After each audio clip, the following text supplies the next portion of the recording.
Okay, so you want to know how long it takes for a site to rank on Google.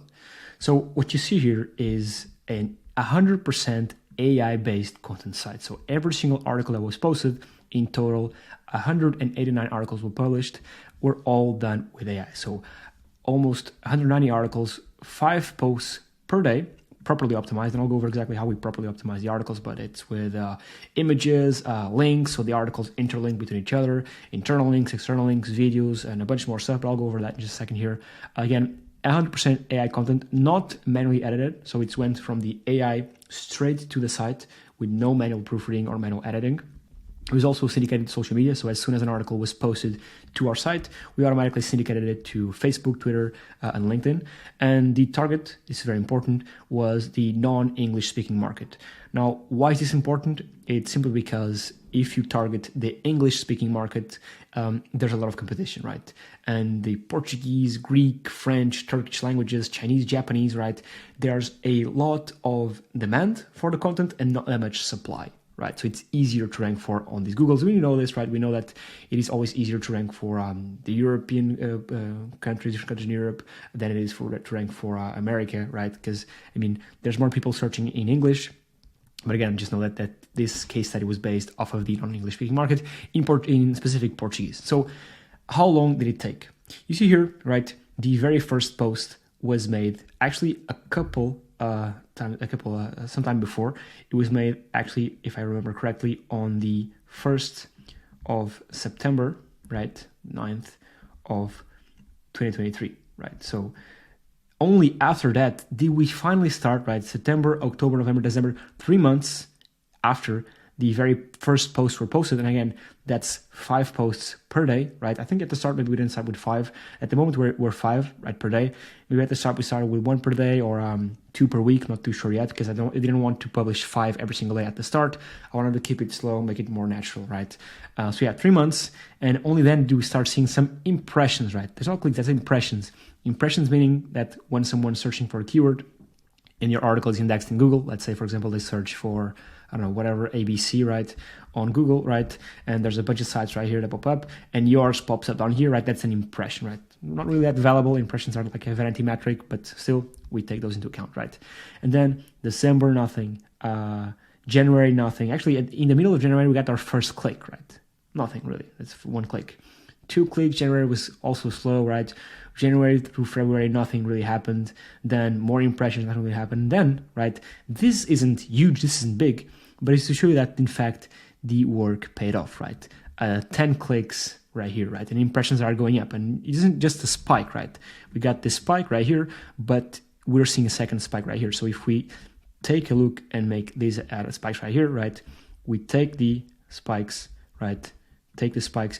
We can build somewhat of a trend line right here if we take the middle of this two, right? Somewhat of a, this is being a bit all over the place right here, but it's somewhat of a trend line here, and it is in fact working. So if I erase all this right here, in fact, if I just do this and I get the original graph right here, we clearly see a growth, right? We clearly see some growth, right? Again, nothing happened for a long time, but eventually things start compounding, right? Over 189 articles, and all the ones that were published, if I go here again to this, right?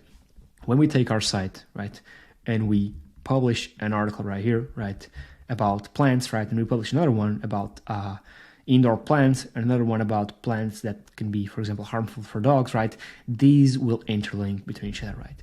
And once this one starts ranking, right, is going to link out to this one, which will help it rank as well, right? And these are all interlinked in a way that makes sense. They're also going to be linking out to authoritative publications in the space, right? Maybe Wikipedia, for example. Also, while all this is happening, right, every article, of course, has a featured image, a table of contents, right? In-article images, in-article videos, bullets, tables, quotes. And the reason why I'm saying this is because this is a piece of content, right?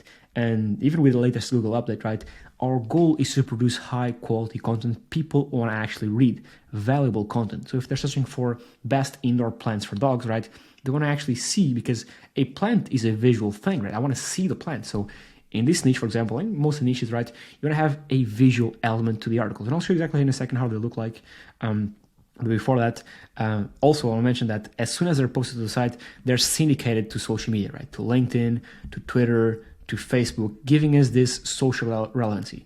And they're not just syndicated in any random way, right? They're syndicated properly with a properly crafted post. For example, if this is a long form article about plants, the social media post on Facebook, for example, has an image, of course, right? An image right here, and a well-crafted social media post with 2 to 3 lines to be engaging.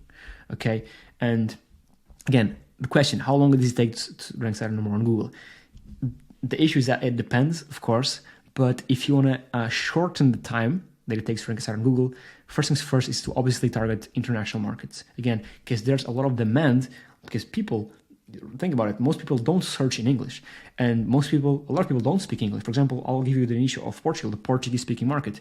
Yeah, a lot of people speak English, and I think we are one of the best countries in terms of that, but we are still Portuguese. Most people still search in Portuguese, right? And if they want to find local stores, local stuff, you will search in the local language of the country. So there's a lot of people searching for it. And again, like I said, there isn't enough supply. There aren't enough competitors doing what we're doing here. And especially if you niche down heavily, in this case, this is a site about indoor plants, not just plants, not just house plants, indoor plants, not outside plants, just indoor plants again. So, niche down, target non-English speaking countries, and then just be consistent, right? As you can see here, we saw no results throughout all these months, and now we're actually seeing some results. Now we're actually seeing some growth. Again, this isn't enough growth, right? We want more, but we can see that our efforts are finally paying off. It is growing, right? It is growing. It wasn't just a random spike. It is growing. More articles are getting indexed in Google as we speak. They're getting indexed as we speak. And again, 5 posts per day, properly optimized. And I want to show you what I mean by properly optimized. So if I go here to the software that I'm using to generate the articles, I mean, you can use ChatGPT, you can use whatever you want. Don't really need to use this. But I'll show you here. Again, this is in Portuguese. But I'll show you how the articles look like. So I'll go here to view.